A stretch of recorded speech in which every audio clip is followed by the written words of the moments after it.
What's up, everybody, and welcome to another exciting episode of the Automatic Patient Podcast. I'm your host today, Jordon Comstock. With me, a special guest. I have Ericka. Ericka, what is up? How are you doing? Hey, how are you? Doing good. Why don't you tell our audience who you are, how you got into dentistry, and what you do with dentistry? Oh gosh. I am a dental biller. I have a dental billing company, and how I got into dentistry, like most of the listeners that are dental billers or office managers, most of us started as dental assistants. Okay, And I learned this craft in 1998 when we were there we still go. billing on paper claims and filling them out with ink. Jeez. So I started back in the day when there was no practice management software, and we were on those very archaic pegboard I was gonna say the systems. And pegboard system. Yeah. oh my gosh, yes, I've seen dental billing evolve from that to what it is today. And I have to say, dental billers today have it really easy because they don't have to write it all out by hand. So Jeez, yeah, yeah, that's that's crazy. essentially what I do. And now I have an entire team, and we do billing for offices all over the country. So cool. Yeah, I know it is a hot topic, dental billing. I am a geek on the weekends. I look at like what people are searching online, right? Especially in the dental Yeah, space. yeah, Dental coding and dental billing and ADA codes are a hot search topic, it seems. it is. It really is. So I got some questions for you so we Yeah. can help our audience understand dental billing. Most of our audience is practice owners on this podcast.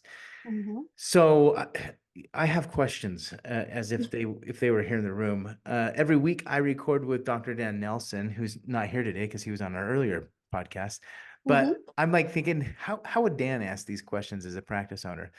Here's my first one for you. What are some of the biggest challenges with dental billing that you're seeing day in and day out helping practices? I think I have a couple answers to that, but I think the first one is that the billing department was never set up properly. And we have a lot of really good billers out there, but there's no systems in place. So things can fall between the cracks. AR can potentially become a mess. So the lack of systems in the billing department is definitely one challenge that I see. Sure. The other is not understanding how to navigate through the coding systems. Yeah. And now with diagnosis codes coming on up into the dental billing market, I think that's going to throw a lot of people for a loop. Interesting. When are those codes going to hit the market? Is that new for next year or Well, 2025? the codes have already hit the market. Okay. And in fact, the American Dental Association back in 2012, they updated their claim form to include four diagnosis codes on the dental claim. Uh, Everyone ignored it, and now it's coming up and starting to hit the dental billing market. Mm, As I mentioned, I have a billing company. We've already started to see denials for things as simple as composite fillings because it didn't have a geez. diagnosis code on the claim form. So I really think that although most plans are not requiring it, it is something that is coming down the pike. And if we don't get on board with incorporating diagnosis codes onto the claim form, we're going to see a spike in denials, and it's probably not even going to be a denial, it's going to be a rejection. They're just going to Geez. reject. Okay. Yeah, that's a big deal. And I know, and I don't know if you've seen this, but I know there's a lot of AI being used on the insurance side of things. Yes. AI denials. We did a podcast, I don't know, several weeks ago on this topic where, I know there's been several insurance companies that are being sued because of these AI insurance denial systems they're creating. Improperly denying claims, yes. Yeah. So, but I would imagine they're going to find ways to do it, even though they're getting sued. They're going to find ways to optimize and make it more challenging for dental billing. That's Oh, kind of how I absolutely. look at it. Yeah, it's Yep. wild. What we didn't talk about this, but I'm curious, what can a practice do to kind of combat those AI denials that may be on the rise? I think just first and foremost, we have to understand the patient's benefits. and making sure that what we're doing is covered under the plan. So we want to always Sure. make sure that we have a strong verification process. And then, secondly, understanding how to create a claim so that it provides sufficient evidence proving dental necessity. I mean, that Yeah. is like my mantra in billing. We want to submit clean claims that provide sufficient evidence proving dental necessity. So once Yeah. you have those two combined, you know that these benefits are available to the patient. You know you created a claim that proves dental necessity. There's no reason for the insurance company to deny that claim. And so Okay. when they do deny that claim, that is because most likely they're trying to stay within budget. And insurance companies have cost, Interesting. yeah, they have these strategies that they call them cost containment strategies. Okay. And the denial game is one of those uh, cost containment strategies because I just was reading this report recently, and it's the On the state weekend, of course, right? on the weekend. Yes, because I was just telling you that I geek out on the weekend on this stuff. So Experian releases a state of claims report every year, and they just released the 2024 state of claims report. And one of the statistics that was in there was that 59% of denials were upheld in 2024. So when you think about that Mm. as an industry, we're not doing a good job in fighting back with Yeah. these denials that were issued. We Jeez. are we're playing into the cost containment strategy when we do, an appeal and we go back and forth with the insurance company 8 times. It's at that point we have to learn how to fight back fire with fire. So, and that's a whole other conversation, but Yeah, that's I part think two. that's part two. Yeah. So, like, understanding how, going back to your question, understanding how we can reduce denials, first and foremost, know the patient's plan benefits, and then make sure that you're submitting a clean claim proving dental necessity. Okay. Yeah, that's crazy. I know that's a big thing that's happening in the tech world is all the AI stuff. So listen to Erica and her tips. Uh, all right, here's another question for you, Erica. During my weekend research, when I'm, alongside When of you, your geek out session, when we're yeah, hanging out, maybe I should text you more. Be like, hey, text me. people are searching for this ADA code a ton. Have you noticed this? Oh, yeah. I probably have an answer. Yeah, you probably do. That's why I should start texting you more. Yeah. Um, what ADA codes are most often misunderstood by practices and office managers? So the first one that comes to mind is D0180, the comprehensive perio exam. Okay. And I see offices use this code when they do a perio chart on a patient. So maybe the patient's coming in for perio maintenance and we do an exam, but we also do a perio chart. Hmm. That is not an appropriate code to use when we are simply perio charting for the sake of understanding the patient's health, right? Like the patient's Sure. already been diagnosed with perio. So I see that code misused a lot. I also see the emergency palliative, or now it's called the palliative code, and D9110. And I see a lot of offices misunderstanding the updates to that code because prior to 2023, you would use the palliative code to when the patient came in pain, and say you did an open and med and you got the patient out of pain, you would bill palliative, emergency palliative. But in 2023, that code was updated to only be used when the patient's in pain and you cannot find a code that describes how you Hmm. got the patient out of pain. So in Interesting. 2023 and forward, we want to use that code only when there's a code that doesn't describe what we did to get the patient out of pain.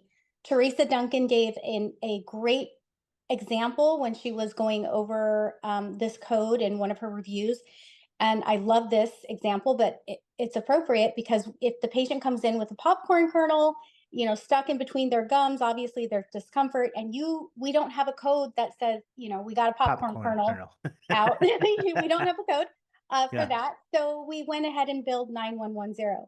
that's appropriate. But when you do a procedure to get the patient out of pain that has a code that Yeah. describes it accurately, then you want to use that code. So I think there's a strong misunderstanding with the use of D9110, 18D0180. And I could go on with some more codes, but yeah, there's definitely lack of education with coding knowledge out there for sure. Yeah, it's almost like we could do we probably could write articles upon articles on what to do with codes, which Yes. we probably should do that. Let's do Yeah, that. we should. Let's I'll do it. text you this weekend and be like, hey, you want to write an article with me on this code? Because I'm game. I'm dead serious. I'm not kidding either. I love it. No, this is always a fascinating topic to me because dental, as you know, I play in the world of dental billing, not like you. Mhm. It's more membership plan Right, style, right? right. So it's really fascinating to me that the complexity of dental billing on on the insurance side. And it always I'm always fascinated on how complicated it has become with all these codes and what practices have to keep up with the changes, you know. Right. So here's my one of my other questions that I had for you. Um, if I'm a practice owner, like I want to know that I would want to know that my dental billing department, the processes are like perfect, right? Yeah. How can a practice owner know who's not in the weeds of dental billing? Like a practice owner is not spending time understanding all the codes and everything. They got in the business to Right. diagnose dentistry and help patients, right? How can practice owners know if their process is working or if there's kinks in it? Like what's how do they know? Yeah. Well, I've asked a question when I am doing a workshop somewhere. I might ask, by a show of hands, how many of you know on a scale of 1 to 10 how well your billing department is performing? Hmm. And sometimes I'll get a doctor that might say, we're a 10. We never get denials. We Okay. are golden. And I think that's the worst way to measure whether or not you have an efficient billing department.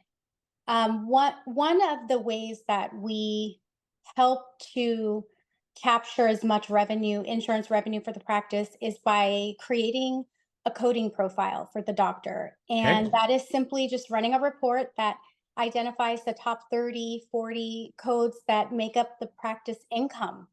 And once you identify that, then you can analyze specific to that practice, what do we need Mm, to do for our major procedures in this mix that require attachments and narratives? What do we need to do to maximize? How do we prove dental necessity for our major procedures, and make that your billing guide, so that everybody coming on board knows, and this is the booklet, this is our billing guide, these are the procedures that doctor does day in, day out, and here are the requirements for our procedures, so that there is no mistake about how to submit that claim. And then also, assistants play a big role, believe it or not, in the mm, billing process. And having your assistants understand what attachments need to look like, when I need an intraoral, when I need an FMX, do we have an FMX on file? We need to understand all of that and educate our assistants so that they can take the best x-rays and intraoral photos for us, because that's where it starts, and that is really where an area where I find a lot of assistants don't know that we need a pre-build up intraoral photo showing the insurance company that there's less than 50% tooth structure remaining, justifying the buildup so mm. that they don't incorporate the payment of the buildup into the crown. So there's so many moving parts, but I think creating your coding profile, then analyzing it with your biller, identifying what attachments are needed for those claims, and then educate your assistants. Let them know what is needed so they can help us out and help us get paid. Yeah, that's interesting. Yeah, I wouldn't have thought of assistants being helping with dental billing. Yeah, You big know, deal. I was thinking when you were saying that, like, this is how my sarcastic brain works. I'm like, holy smokes. It's like, you know how we have the IRS? Yeah. It's like, and then like, oh, you got to prove that this is for business use. Oh yeah. And then you got insurance companies like, oh, you got to prove that it's for it's Necessity. a dental necessity. Yeah, that's the word used. My mind is like, man, it's like practice owners have two layers of the IRS working. That's what it felt like. Yeah, I And I'm mean, it's sorry, but so bad. It's it's so so bad. bad. It's such a joke because it's for pennies. Yeah.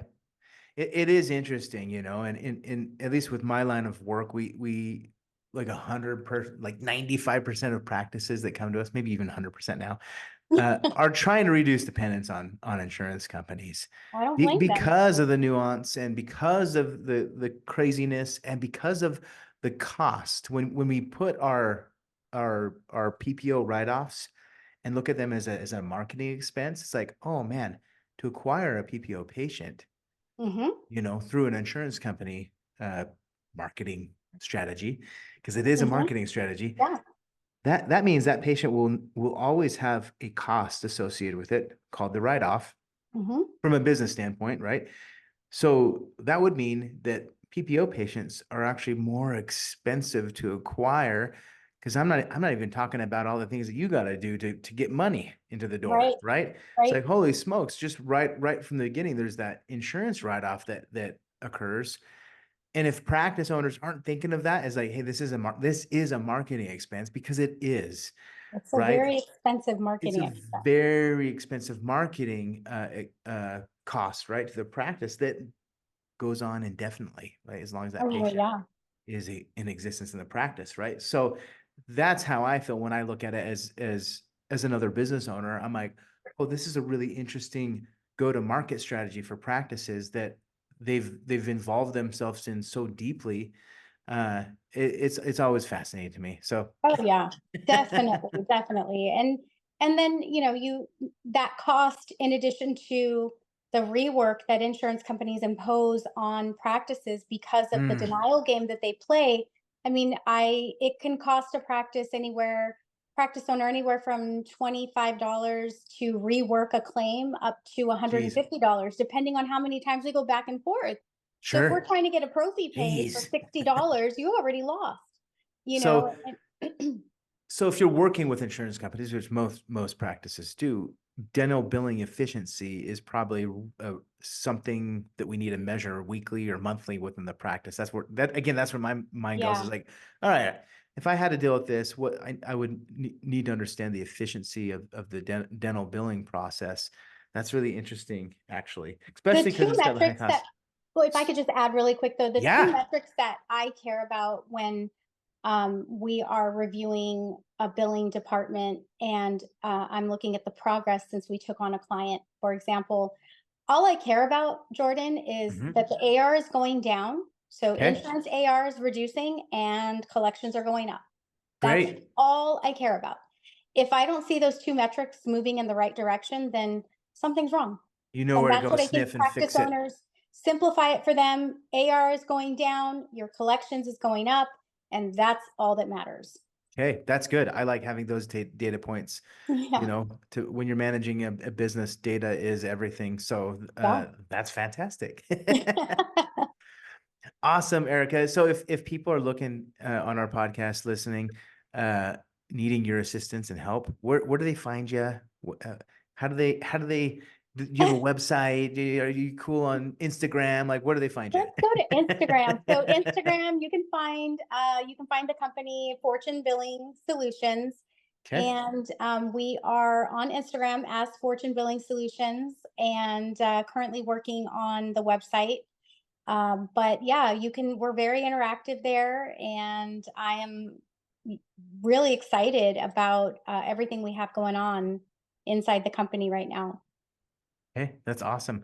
So we'll leave the website and the website and Instagram in the show notes so people Yes, can check you out and ask you questions and get help absolutely. the help that they need. So Yeah. Okay, with that, Jordan. Well, If we're done with the billing, I have some questions for you. Sweet. Let's go. Okay, well, I have some questions for you because the idea of membership plans is always brought up in my conversations when Sure. I'm doing uh, coding and billing analysis, and this is going to help me to have better answers for them. Yeah. But one of the things that I noticed when I am analyzing a potential client's billing department is Hmm. that their UCR fees are always and typically low, or I should say typically low for their zip code. And Sure. they Yeah. are terrified to increase their usual and customary fee because their fear of having to charge that to the patient. So I'll hear, I can't increase my UCR fee because then I'm going to lose patients. They're going to think I'm overcharging them. And that's where we start to have the conversation around membership plans because I always tell offices UCR fee on your claim form, and for your discount plans it's, for your patients without insurance, it's going to be the discount plan. You don't have to mix the two. Sure. Would you say that that's accurate? Yeah, yeah, I would say that that's accurate. If now if a practice hasn't increased their pricing, that's a bigger issue if you ask me. Yeah. Most of the time, and I'm sure you've seen this, patients don't know what you charge or how you charge. You as a practice owner or an office manager or a team member think about it way more than they will. Oh yeah, Right? definitely, definitely. And the Okay, truth so is, if you're in pain and you're offering value from a pricing perspective and you solve that pain or that issue with a patient, then it's worth every penny. So yeah, the exactly. industry gets in their heads a lot just from a mindset perspective. They get in their head a lot on increasing fees. You should be increasing fees every year. That's or every other Oh year, yeah. right? At the very late. Yeah, 100%, always. Yeah, and I had a similar thing. Like when I managed my dad's dental lab, they did not increase their fees for like 5 or 6 years, right? Wow. And my dad was, working hard. I'm just like, let's increase the fees Yeah. because, well, we need to because inflation and costs Mhm. change. You need to be able to have the flexibility Oh, uh, 100%. to change, right? So mindset wise, that's what I would say. So, with practice owners, you're way more valuable than you think.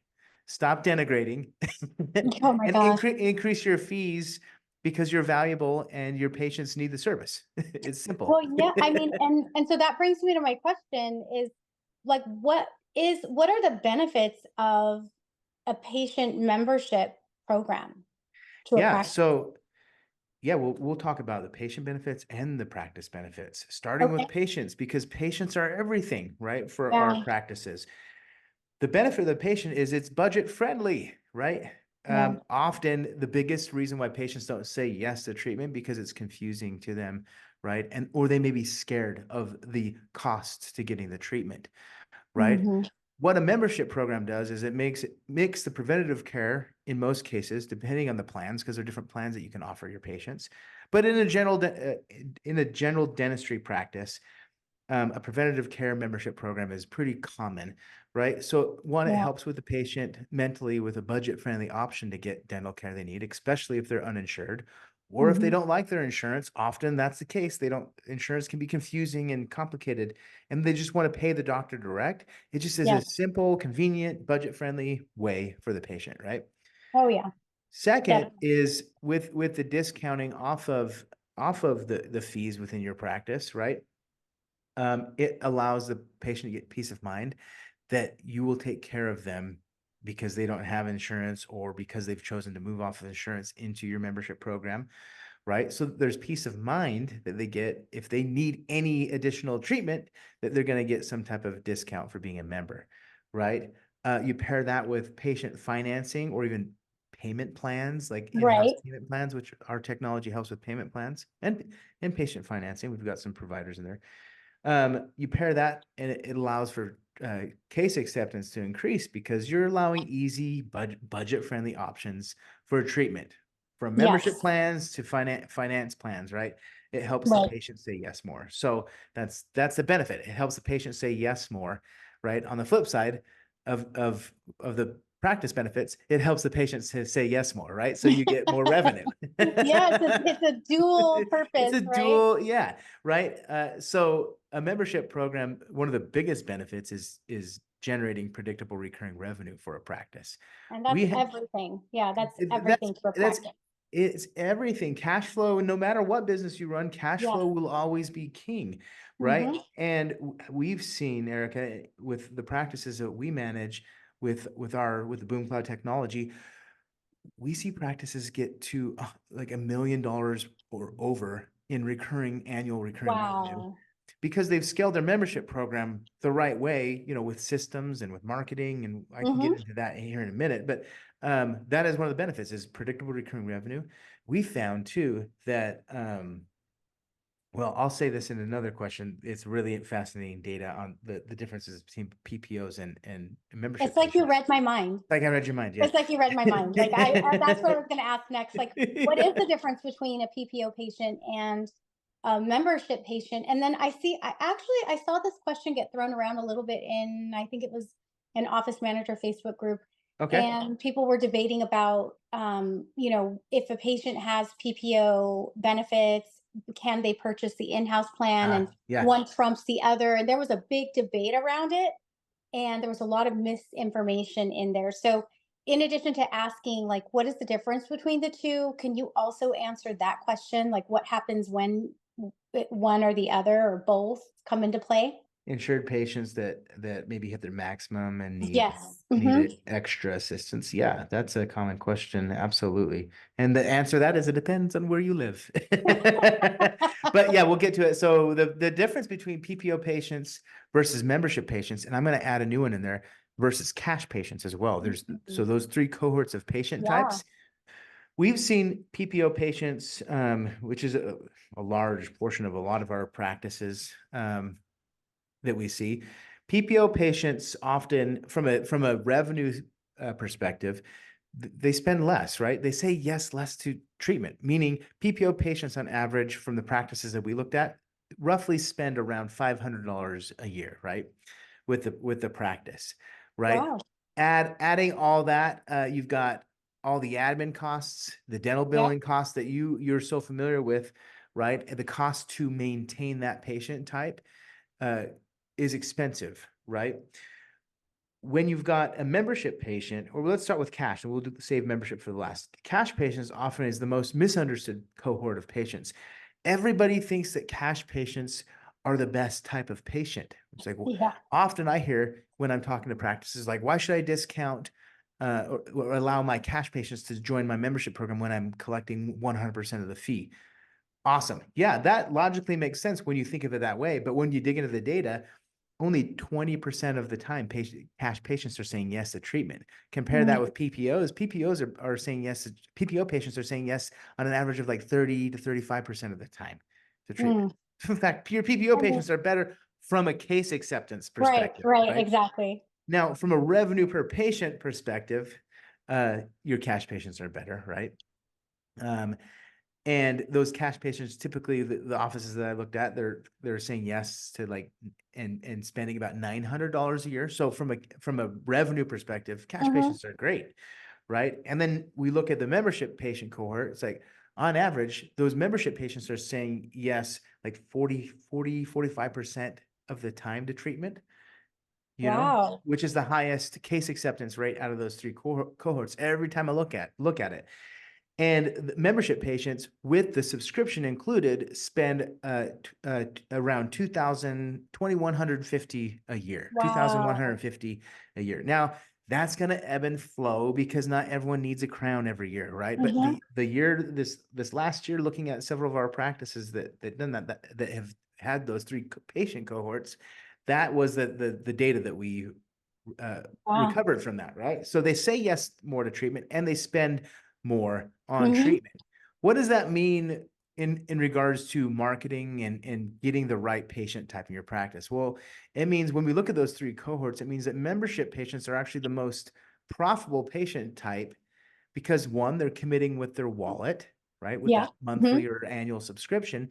Yeah. Two, they're actually interesting patients because they're financially committing to their preventative care, which means they care about their health, Right. So when we go to market and try to find new patients, don't just do the shotgun approach. Ask yourself, with this type of data that I'm sharing, how can I find more of this cohort of patients? Because that's going to make my practice more profitable, Hmm. and we're going to find patients that actually care and say yes to treatment, right? Yeah. So when it comes to marketing, that's the like one of the biggest benefits.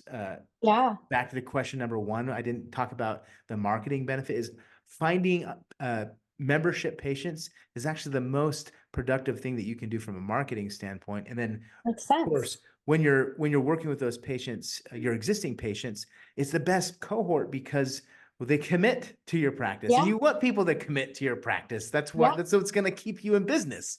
I mean, the whole idea in dentistry is to encourage your patients to make dental work or dental preventive care a Yeah. regular feature in their lives, because a lot of times, you have patients that are just going to come in because they're in pain, the dental avoiders, and there's Yeah. more dental avoiders out there because of finances, because of fear of the dentist, but this helps them to make dentistry a more regular feature in their life. Yeah. And from a business standpoint, we get recurring business because of that benefit. So Yes. yeah, I totally understand the concept, agree with it. My next question is, how would an office grow? I mean, I have clients that have membership plans, and I'm telling you, Jordan, they're just not doing anything. Yeah. And I don't It's a think, common challenge. yeah, I mean, so this is great, but then how do you grow it in the practice? Yeah, that's the biggest challenge that we've identified working with practices, and I have tons of podcasts and articles on that specifically. So the other day, I spent some time with one of my customers that have grown their membership program from like 0 to 365. So she's probably closer to 400 a day because they're signing up patients every day. um, on track to, in the next year or two, on track to hit 1,000 active patients. That's how Wow. well she's got it dialed in, right? Gina is her name. She recorded, I don't even remember what episode it was, but I'll share it uh on in show notes on this podcast, and I'll share Yeah, it I'm with you gonna so do the same. you've I'll got the put a link. link to that episode in my podcast as well. But this is what she did, and this is what most practices forget to do, right? One, it's a new program, it's a new system operating in the Hmm. practice, right? So you've got to get everybody on board. And what Gina did to get close to 400 active membership patients in 12 months, she Wow. got the clinical staff and the front office staff on the same page, right? And educated them on the importance of the membership program in their office, right? Yeah. And she put more weight on the clinical team, saying, you guys need to know the benefits of this more than anything because the patients listen to you the most. You have the Mhm. most authority, right? When it comes to patients listening, right? The last thing we want to do is just have the patient learn about the membership program at checkout. No, you got to talk about it Yeah. throughout the whole thing, the whole process, right?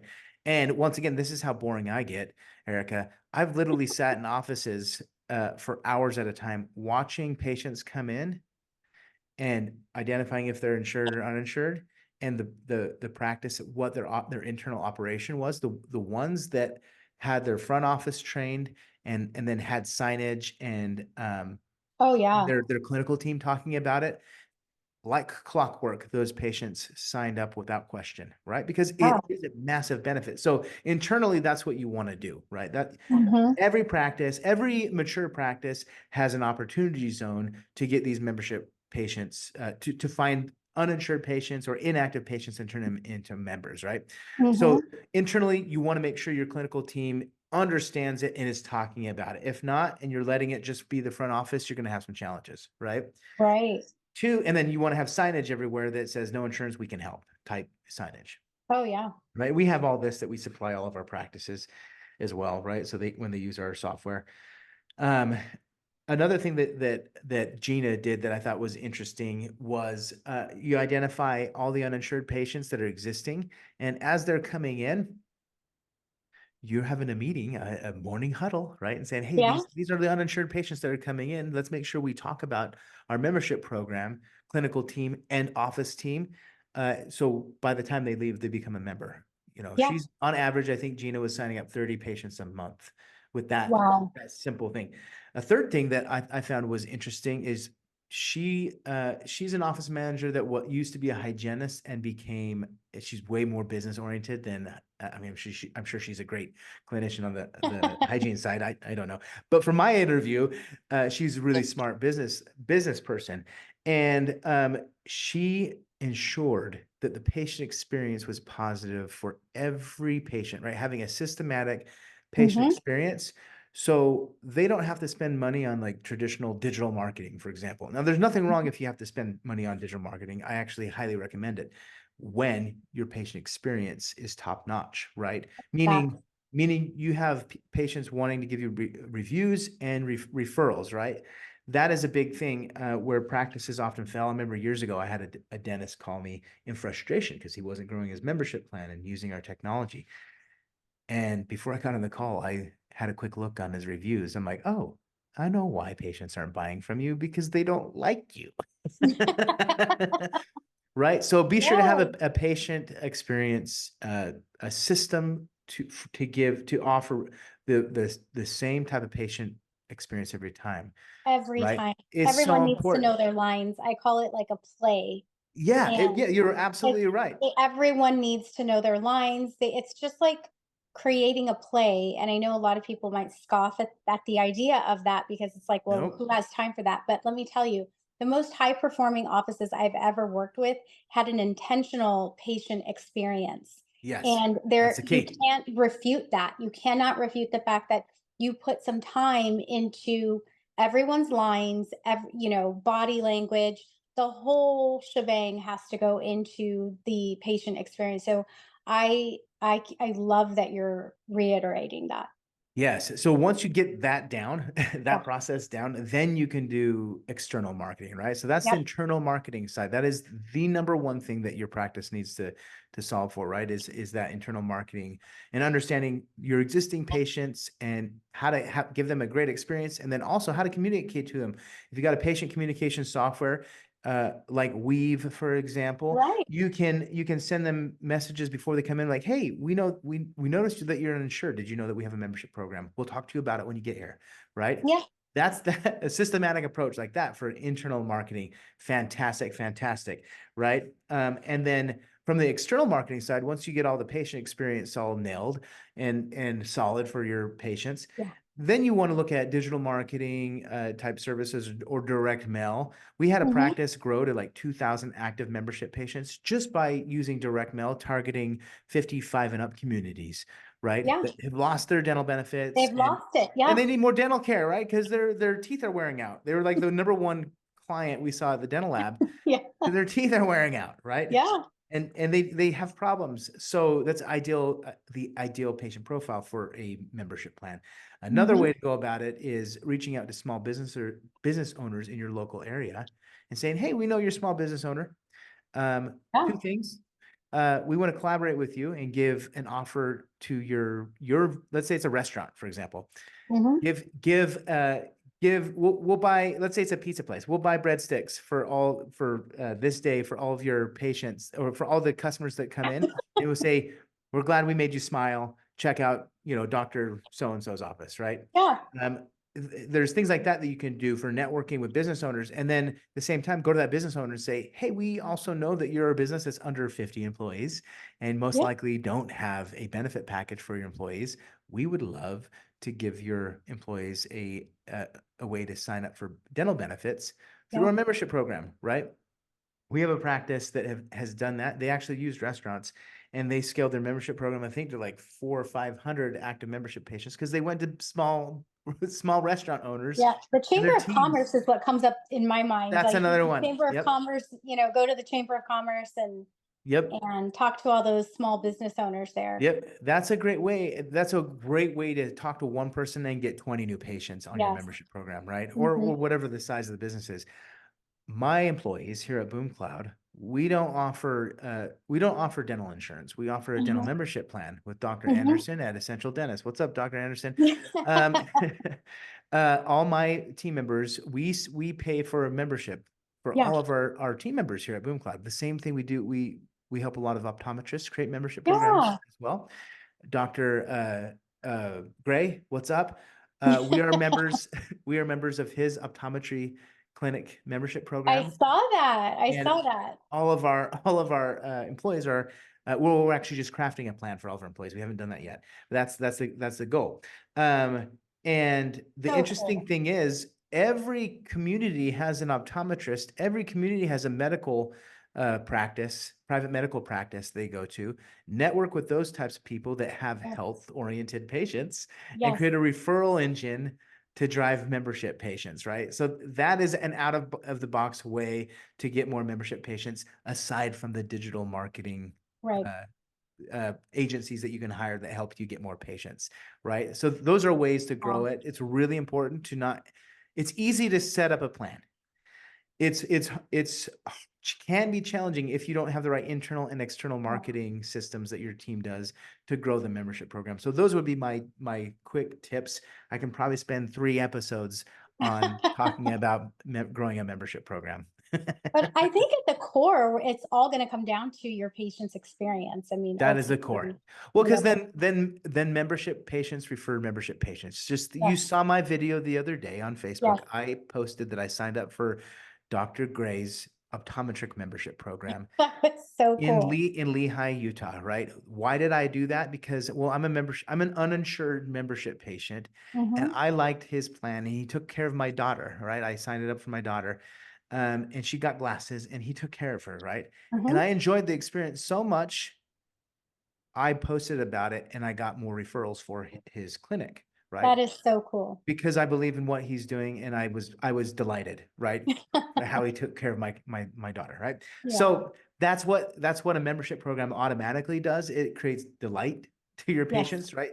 They want to refer and talk about the membership plan, and you get more Yeah. patients. So there And you it go. serves as a great retention tool as well. So I do. Yes, which is always no matter what business you're in, retention is king, right? That's how Everything. that's how you really grow a business is Yeah. retaining your That's that patients. churn rate, right? Reducing your churn. Yep, reduce that churn or attrition, whatever word you use. I use Yep. churn, but yeah, that's another way that another benefit that we didn't even talk about with membership plans Yeah. is the retention strategy. Yeah, definitely. I mean, So, again, we could probably geek out on this for another hour. like 5 more hours, yeah. I know. Oh my God, I learned so much about membership plans. That's amazing. Yeah, so we have a ton of resources on our website. I write every day articles Yes. for practice owners. So we've got a blog. It's called the Revenue and Retention blog. So go Nice. check that out. Go to boomcloudapps.com. Check out all my writings that I'm doing every day. I have a podcast that practices can visit. It's called the Automatic Patient Podcast. And if you're really interested in scaling your membership program, you can go to boomcloudapps.com and schedule a demo and see if our software platform is a right fit for your practice. So those are ways you can find me and what I'm doing every day here in the geeky world of dental membership plans. Awesome. Awesome. Well, I would love to see more about the software myself. Yeah, absolutely. We need to schedule a demo so you can see it and Yeah, and get educated on how we help scale. for sure.